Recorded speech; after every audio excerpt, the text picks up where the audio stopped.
Welcome to stone dictation. Dictation 5 second बाद शुरू होगा। Ready start. यह अच्छा है कि पश्चिम एशिया संकट के चलते रासायनिक उर्वरकों की आपूर्ति में कठिनाई और उनके मूल्यों में वृद्धि को देखते हुए केंद्र सरकार ने खेत बचाओ अभियान शुरू किया। इस अभियान को शुरू करने के पहले केंद्रीय कृषि एवं किसान कल्याण और ग्रामीण विकास मंत्री शिवराज सिंह चौहान ने जिस तरह देश भर के कृषि विज्ञान केंद्रों, आईसीआर संस्थानों, कृषि विश्वविद्यालयों एवं राज्य सरकारों के वरिष्ठ कृषि अधिकारियों और किसान संगठनों से गहन संवाद किया, उससे यह पता चलता है कि वे इस अभियान को वास्तव में सफल होते हुए देखना चाहते हैं। ऐसे किसी अभियान की सफलता जन भागीदारी और जागरूकता के माध्यम से ही संभव है। निस्संदेह इस अभियान में केंद्र सरकार को राज्यों का सक्रिय सहयोग चाहिए होगा। इसी तरह यह आवश्यक ही नहीं, अनिवार्य है कि आम किसान यह समझें कि रासायनिक उर्वरकों का आवश्यकता से अधिक उपयोग केवल खेती की लागत ही नहीं बढ़ाता, बल्कि खेतों की मिट्टी की उर्वर क्षमता को भी कम करता है। इसके अतिरिक्त भूजल भी दूषित होता है। एक ऐसे समय जब जलवायु बदल रही है, तब उर्वरकों का असंतुलित उपयोग खेती के सामने गंभीर चुनौती बन रहा है।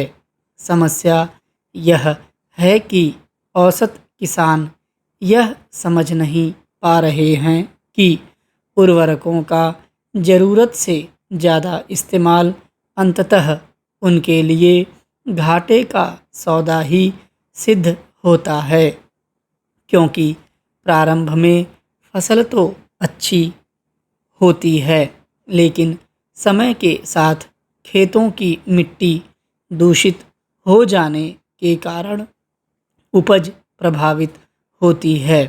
वैसे तो प्रधानमंत्री ऐसी अपील करते रहे हैं कि किसान रासायनिक उर्वरकों का सही उपयोग करने के लिए खेतों की मिट्टी का परीक्षण कराएं और जैविक खाद के प्रयोग को बढ़ावा दें, लेकिन इसके बाद भी अपेक्षित परिणाम प्राप्त नहीं हो पाए और रासायनिक खादों का अंधाधुंध उपयोग जारी है।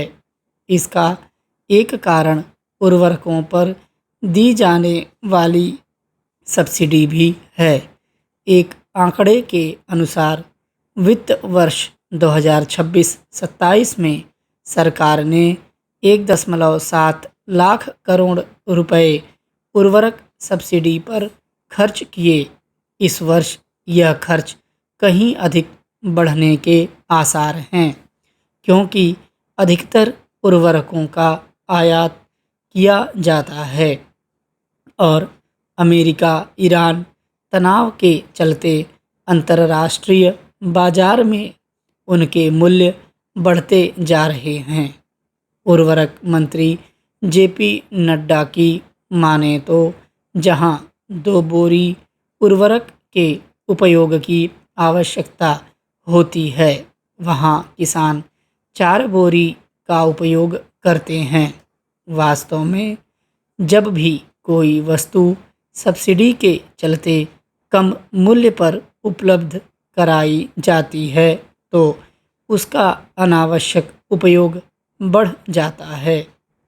तथ्य यह भी है कि किसानों को सस्ते मूल्य पर उपलब्ध कराए जाने वाले उर्वरक की कालाबाजारी भी होती है, क्योंकि उसका इस्तेमाल औद्योगिक रसायन के रूप में भी होता है। बाहरी दिल्ली के निहाल विहार में नाबालिग से दुष्कर्म के मामले में 8 दिन के ट्रायल में ही अदालत ने आरोपित को सजा सुनाकर मिसाल पेश की है। राजधानी में पॉक्सो कानून के तहत ये ऐसा केस है जिसमें अदालत ने सबसे कम समय में निर्णय सुनाया है। इससे पूर्व दिल्ली में पॉक्सो मामले में 14 व 18 दिनों के ट्रायल में सजा सुनाई जा चुकी है। न्याय में देरी को अन्याय के समान ही माना जाता है, लेकिन इस मामले में अदालत ने तत्परता से निर्णय सुनाकर पीड़िता व उसके परिवार को त्वरित न्याय दिलाया है, जिसकी सराहना की जानी चाहिए।